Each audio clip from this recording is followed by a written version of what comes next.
Olá, meu querido, minha querida. Hoje nós vamos falar sobre espelhos esféricos. Qual seria a definição do espelho esférico? Espelho esférico é toda a superfície refletora com a forma de uma calota esférica. O que seria isso? Seria, por exemplo, eu tenho uma esfera refletora e aí eu corto um pedaço da esfera refletora. Tá vendo essa região aqui? Essa região é chamada de calota esférica. Então é um pedaço de uma esfera e ela é refletora.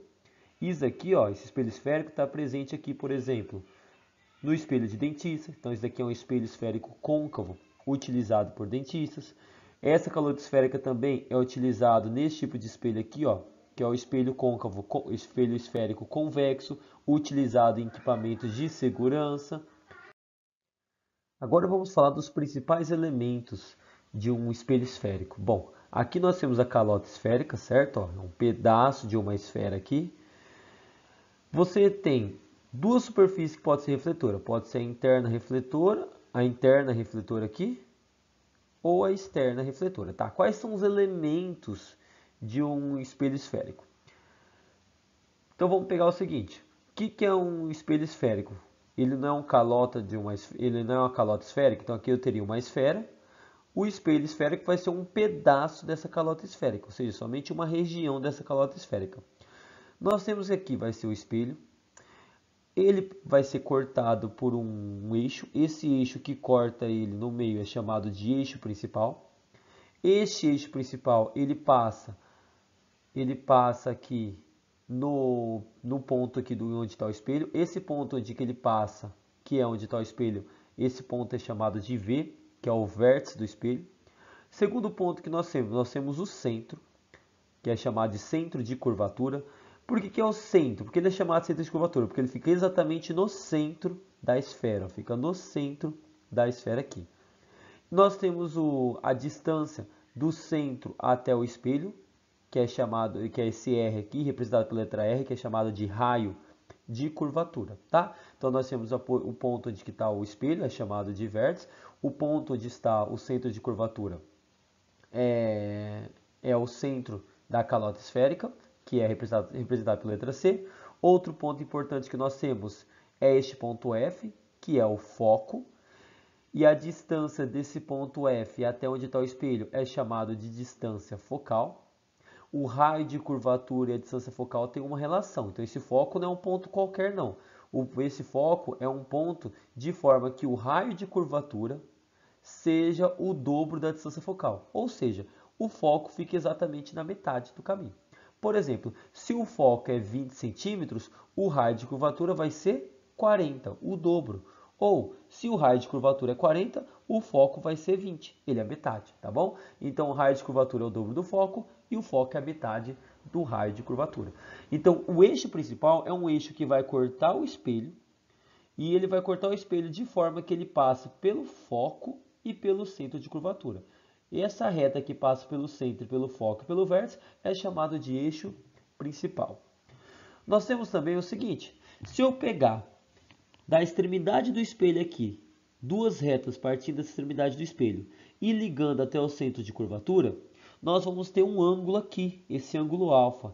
Este ângulo alfa é chamado de ângulo de abertura. A ideia é o seguinte: quanto maior for essa calota esférica aqui, maior vai ser o ângulo de abertura.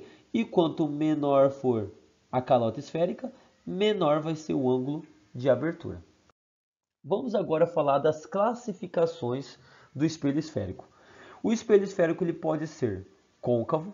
Ele vai ser côncavo se a face interna é a refletora, ou seja, o raio de luz vai ser refletido pela parte interna dele, a parte de concavidade, aí é chamado de côncavo. Como que é a representação do espelho côncavo? A luz está vindo para onde? Para a parte interna. Lembrando que a parte interna é onde fica o seu centro, né? O centro da calota esférica e onde fica o foco. E aí nós temos o espelho esférico que é chamado de convexo. Ele é chamado de convexo se a face externa é refletora, ou seja, a luz agora está sendo refletida na parte externa.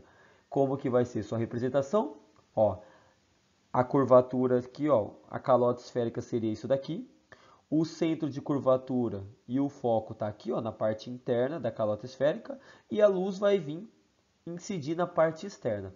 Quando isso acontecer, ele é um espelho convexo, tá bom? Observe que quando você tem esse raio aqui, significa que este lado, o lado oposto dele é o lado refletor. Ou seja, quando você tem os raios aqui, significa que o lado oposto, que é o lado externo, é o lado que vai refletir a luz. Então é convexo. Quando o raio estiver aqui, significa que o lado oposto é a parte que reflete e a parte interna. Então é o espelho côncavo, tá? Então esse raio aqui, ele indica que se ele estiver nesse lado aqui, o outro lado é o refletor. Então, se o outro lado aqui é o refletor e é a parte interna, é côncavo. Se esse raio estiver aqui, significa que outra parte, o outro lado é refletor. E essa parte refletora é a parte externa, então ele é convexo. Condições de nitidez de Gauss. São condições para os espelhos esféricos fornecerem imagens cuja falta de nitidez não é percebida pelo olho humano. As condições são: o espelho deve ter pequeno ângulo de abertura, o ângulo tem que ser menor que 10 graus. Os raios incidentes devem estar próximo ao eixo principal, que é o eixo que corta o espelho e contém o centro de curvatura e o foco. Os raios incidentes devem ser pouco inclinados em relação ao eixo principal. Então o objeto ele tem que estar bem próximo desse eixo principal, de forma que esses raios incidentes sejam pouco inclinados. Agora vamos falar dos raios particulares, que são os raios que nós iremos utilizar para representar a imagem e a sua posição. Se um raio de luz ele incidir paralelamente ao eixo principal, ou seja, aqui tem o eixo principal, ele vem paralelo ao eixo principal, ele é refletido em uma direção que passa pelo foco principal. Então ele é refletido passando pelo foco. No caso do espelho convexo, que é a parte externa refletora, se o raio vir paralelo, ele não tem como refletir e entrar aqui passando pelo foco, certo? Ele não tem como entrar aqui e passar pelo foco, mas ele pode ser refletido numa direção em que esse prolongamento dele passaria pelo foco. Se um raio de luz incidir em uma direção que passa pelo foco principal, é refletido paralelamente ao eixo principal, ou seja, se o raio vem aqui, ó, passando pelo foco, ele é refletido em uma direção paralela a este eixo aqui, que é o eixo principal. No caso do espelho convexo, em que a parte externa é refletor aqui, não tem como o raio entrar e passar pelo foco, né? Mas ele vem em uma direção que passaria pelo foco e ele é refletido paralelamente ao eixo principal. Próximo raio notável: se um raio incidir sobre o centro de curvatura, é refletido sobre si mesmo. Então, se o raio vem em uma direção que passa pelo centro de curvatura, ele volta sobre si mesmo. No caso do espelho convexo, se ele não tem como entrar aqui e passar no centro de curvatura, certo? Mas ele pode vir em uma direção que passaria pelo centro de curvatura e aí ele vai ser refletido sobre si mesmo. Este daqui é o terceiro caso, terceiro raio notável. Quarto e último raio notável, que nós iremos trabalhar aqui. Se um raio de luz incidir no vértice do espelho, ele é refletido simetricamente em relação ao eixo principal. Como ele fala simetricamente em relação ao eixo principal, é como se, está vendo esse eixo principal aqui? Este ponto aqui e este ponto aqui, ó, eles estão equidistantes do eixo principal. Significa que o ângulo de incidência aqui é igual ao ângulo de reflexão aqui. Pronto. Isso aqui significa simetricamente. No espelho côncavo vai ser a parte interna que vai ser refletora, no espelho convexo vai ser a parte externa refletora. Estes são os 4 raios notáveis, os 4 raios particulares. Nós precisamos apenas de 2 raios para formar a imagem. Construção gráfica das imagens no espelho côncavo. Então nós vamos fazer aqui graficamente a construção da imagem, determinando qual é a sua posição e quais suas características. Para isso, nós vamos precisar daqueles raios notáveis. Eu apresentei 4 raios notáveis. Nós só precisamos de 2 para formar a imagem. Então, só vou utilizar 2 daqueles raios notáveis. Então, o primeiro caso, quando o objeto está antes do centro de curvatura. O espelho é côncavo porque a parte interna é refletora. Como que vai ser a formação da imagem? Você vai pegar 2 raios notáveis, eu vou pegar primeiro o raio notável que vem paralelo ao eixo principal. Todo raio que vem paralelo reflete-se passando pelo foco. Segundo raio notável, Segundo raio notável, eu vou pegar aquele que passa pelo foco. Todo raio que passa pelo foco reflete-se paralelo ao eixo principal. O que vai acontecer aqui? Você está vendo que os raios refletidos estão se encontrando neste ponto aqui, ó. Este ponto em que se encontram os raios refletidos é onde formaria a chama da vela, certo? Então significa que a imagem vai ficar nesta posição aqui, ó. Só que como ela é formada abaixo do eixo principal, essa imagem vai ser invertida. E como ela é formada pelos raios refletidos, o que vai acontecer? Essa imagem pode ser projetada em um anteparo, em uma placa aqui. Então, ó, você vê que tem uma seta aqui para cima e um espelho esférico côncavo. Ele vai refletir e a imagem será projetada aqui. Observe que o objeto é a seta para cima e a imagem é a seta para baixo. Essa imagem é invertida. Quais são as características da imagem? Se ela pode ser projetada, ela é uma imagem chamada de real. Se você comparar o seu tamanho com o do objeto, o objeto tem 2 quadradinhos, a imagem tem 1 e pouquinho, então ela é menor que o objeto. E como o objeto está em pé e ela está de cabeça para baixo, ela é invertida. E a sua posição é onde? Entre o centro e o foco. Então aqui está a posição da imagem. O que eu vou fazer agora com o objeto? Eu vou aproximar do espelho côncavo. Agora a posição do objeto será no centro de curvatura. Novamente eu vou pegar 2 raios notáveis, vou utilizar aqueles mesmos. Então vem paralelo, reflete-se passando pelo foco. E vem pelo foco, reflete-se paralelo ao eixo principal. Olha os raios refletidos onde irão se encontrar agora, irão se encontrar aqui. Então quer dizer que esta é a posição da ponta da chama da vela. É aqui que vai formar a imagem da vela. A visualização seria assim, ó. O objeto está no centro de curvatura do espelho. A sua imagem será refletida aqui, ó. Como a imagem é formada pelo encontro dos raios refletidos, significa que ela pode ser projetada em uma tela. Se eu colocar uma tela aqui, ela vai ser projetada nessa tela. Se eu não colocar, ela não vai ser projetada. Quais serão as características da imagem? Se ela é formada pelo encontro dos raios refletidos, ou seja, se ela pode ser projetada, ela é real. Ela é do mesmo tamanho do objeto. Então a imagem vai ter o mesmo tamanho do objeto quando o objeto estiver no centro de curvatura. E ela é invertida. A seta está para cima e a imagem é a seta para baixo. E a posição dela vai ser no centro de curvatura. Então observe que à medida que o objeto aproximou do espelho, a imagem que estava aqui antes se afastou e aumentou seu tamanho. Próximo caso, agora quando o objeto ele está entre o centro e o foco. Para representar a imagem, eu vou pegar 2 raios partindo do objeto aqui.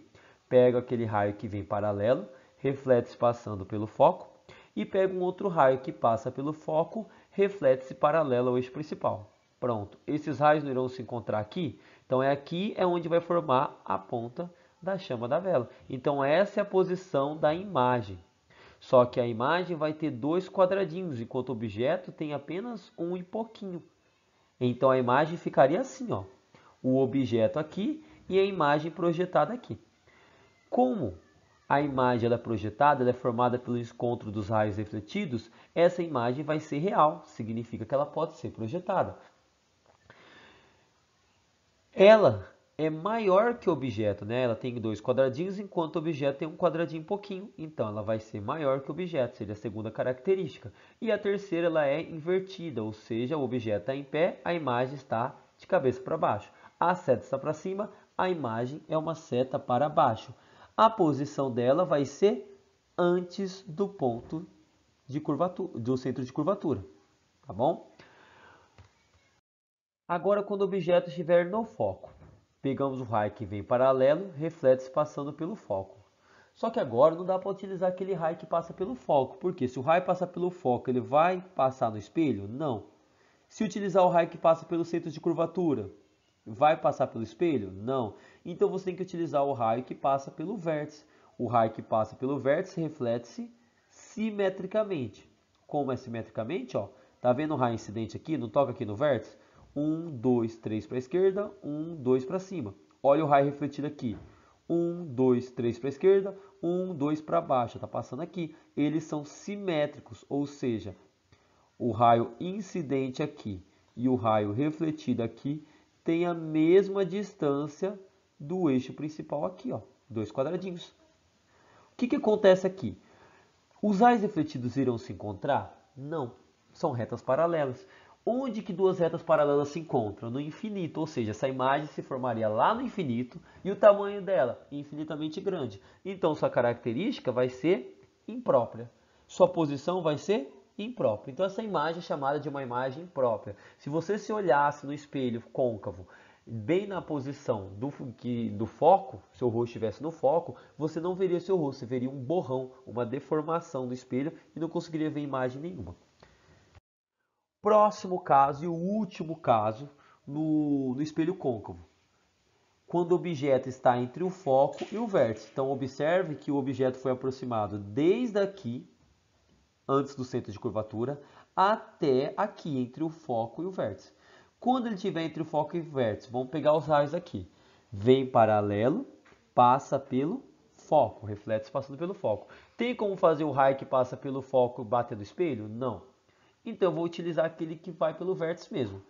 Incide no vértice, reflete-se simetricamente. Aí você olha assim e fala, professor, esses raios refletidos não irão se encontrar. Concordo que não irão se encontrar, os raios refletidos. Então, não vai formar uma imagem real. Mas se eu prolongar este raio refletido e prolongar este raio refletido, o prolongamento dos raios refletidos se encontram. Se o prolongamento se encontra, quer dizer que vai formar uma imagem aqui virtual. Quando forma essa imagem aqui atrás do espelho, essa imagem virtual, significa que ela não pode ser projetada. Eu só vou enxergar ela no espelho. Quais serão? Assim, ó. Eu só vejo ela aqui no espelho. Se eu colocasse uma tela em alguma posição aqui, ela seria projetada numa tela? Não. Se eu colocasse alguma tela aqui para o raio refletido ser projetado, não iria refletir, não iria projetar em lugar nenhum, porque a imagem ela é virtual, ela se forma atrás do espelho. Aplicação: espelho de dentista, espelho de maquiagem, é muito utilizado o espelho côncavo. Por quê? Porque ele fornece uma imagem ampliada, uma imagem maior que o objeto. Então, por exemplo, se você quer ver os detalhes de um dente de um paciente, se você é dentista e quer ver os detalhes, você vai utilizar um espelho côncavo para que você te forneça uma imagem maior do dente e você consiga ver os detalhes. Só que para isso, o dente tem que estar posicionado entre o foco e o vértice. Se o foco tem 3 quadradinhos de distância, a distância focal, o objeto tem que estar numa distância menor que esses 3 quadradinhos, para que ele seja entre o foco e o vértice. Espelho de maquiagem é a mesma coisa. Se você quer uma visão ampliada do seu rosto para maquiar certos detalhes, você precisa que seu rosto esteja entre o foco e o vértice. As características da imagem serão: ela não pode ser projetada porque os raios refletidos não se encontram. Então ela é virtual, só o prolongamento dela se encontram. Ela é maior que o objeto, você pode comparar aqui. E ela é direita. Direita quer dizer, se o objeto for uma seta para cima, a imagem é uma seta para cima. Ela está em pé, que nem o objeto. A posição dela, atrás do espelho. Então, estes são os 5 casos dos tipos de imagens que o espelho côncavo pode formar. Primeira imagem é quando o objeto está antes do centro de curvatura. Segunda imagem é quando o objeto estava no centro de curvatura. Terceira imagem é quando o objeto estava entre o centro e o foco. Quarta imagem é quando o objeto estava no foco. E a quinta e última imagem é quando o objeto estava entre o foco e o vértice. Esses são os 5 casos do espelho côncavo. Já na construção gráfica das imagens do espelho convexo é mais simples. Por que é mais simples? Porque o objeto em qualquer posição ele vai formar a imagem com as mesmas características. Como que eu faço aqui? Vamos lá, todo raio que vem paralelo, ele reflete passando pelo foco. Só que o raio não tem como entrar aqui no foco do espelho esférico, do espelho aqui, do espelho convexo. Então ele vai ser refletido em uma direção em que ela passaria na direção que passa pelo foco, certo? O segundo raio é um raio que eu vou escolher aqui, é o raio que incide no vértice. Ele vai ser refletido simetricamente.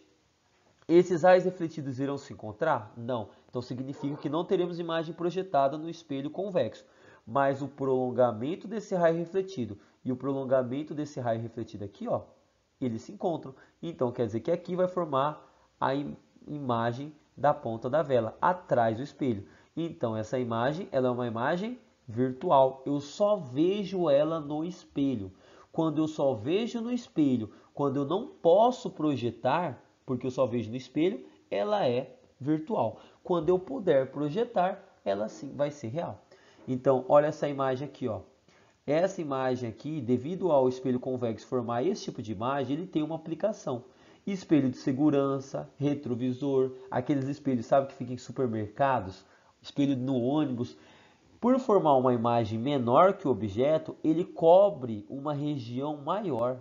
Então, o campo de visão que eu posso enxergar por meio de um espelho convexo é maior, devido às imagens serem pequenas.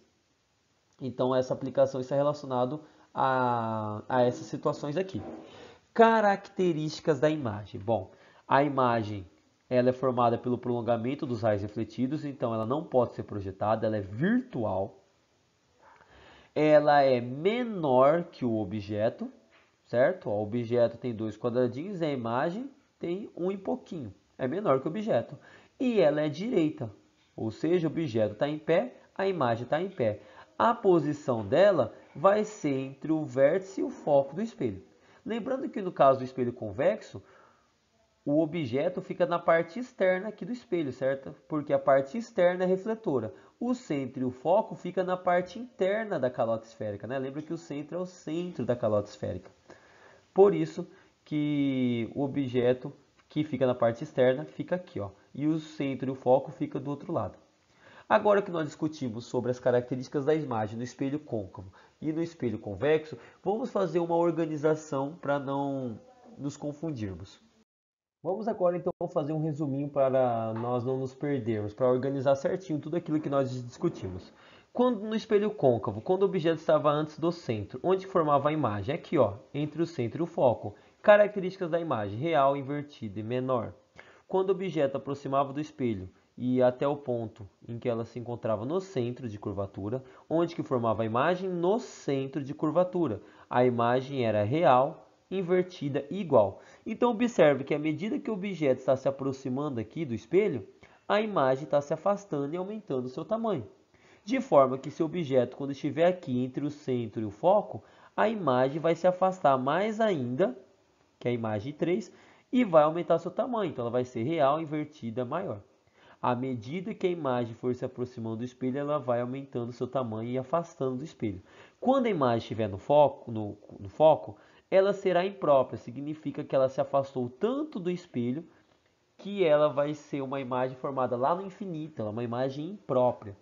A partir daqui do foco, a imagem, quando o objeto passar do foco, a imagem já estará aqui, ó, atrás do espelho, e ela será virtual, direita e maior. Ou seja, à medida que o objeto aproxima do foco do espelho, a imagem afasta e aumenta o seu tamanho.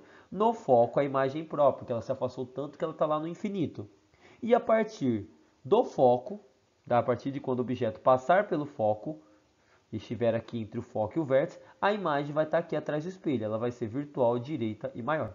Então, esses são os 5 casos do objeto e as características das suas imagens no espelho côncavo.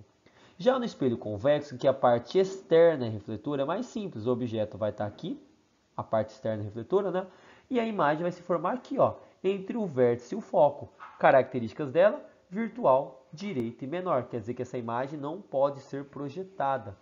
Em qualquer posição que o objeto esteja, essas serão as características.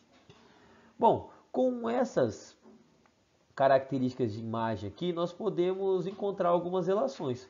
Por exemplo, se a imagem for real, qual é o tipo de espelho que forma a imagem real? É o espelho côncavo. Ele é o único espelho que vai formar a imagem real. Por quê? Porque o espelho convexo só forma a imagem virtual. Agora, se um exercício falar que o espelho formou uma imagem virtual, que espelho vai ser? Eu posso falar que com certeza é o convexo? Não, porque o côncavo pode formar uma imagem também virtual. Aí você tem que tomar cuidado com o seguinte: se a imagem for virtual e maior, ou seja, uma imagem ampliada, aí o espelho vai ser côncavo. Agora, se a imagem for virtual e menor, aí o espelho é convexo. Então tem que ficar atento a isso. Imagem real, só espelho côncavo que forma. Imagem virtual, tanto côncavo como convexo pode formar. Mas se a imagem for virtual e maior é côncavo, se a imagem for virtual e menor é convexo. Próximo, se a imagem é real, o que acontece com ela também? Vamos olhar aqui, ó. Toda vez que a imagem real ela é maior que o objeto, não, aqui ela pode ser real e menor. Mas toda vez que ela é real, ela é invertida. Então toda imagem real é invertida. Então se o exercício falar que o espelho esférico formou uma imagem invertida, eu sei que essa imagem é real. E se ela é real, o espelho tem que ser côncavo que formou essa imagem. Já se toda imagem que for virtual, ela vai ser o quê? Se ela for virtual, ela vai ser maior? Ela vai ser menor? Não, ela vai ser direita. Então, se o exercício falar que o espelho projetou, não, né? Que a imagem virtual não é projetada. O espelho conjugou a imagem de um objeto, e essa imagem ela é direita. Que espelho esférico pode ser? Pode ser tanto o côncavo ou o convexo. Mas se a imagem for virtual, só é se a imagem não pode ser projetada, ela vai ser também direita. Então, se o exercício falar que um espelho conjugou uma imagem direita, eu já sei que essa imagem ela é virtual. Ou seja, essa imagem não pode ser projetada. Se ela for virtual e maior, é o espelho côncavo. Se ela for virtual menor, é o espelho convexo. Então, este seria o assunto que nós iríamos discutir na aula de hoje, os espelhos esféricos. Então, tudo que eu tinha que falar sobre a construção gráfica das imagens, sobre o que é o espelho esférico, está feito até agora. Agora nós podemos ir para os exercícios finais da aula. Vamos ir para o primeiro exemplo aqui. A figura representa um objeto O colocado sobre o centro de curvatura de um espelho esférico côncavo. Ó, a parte interna é refletora. Tá vendo esses raios aqui? O lado oposto ao lado refletor, que é esse daqui, que é a parte interna.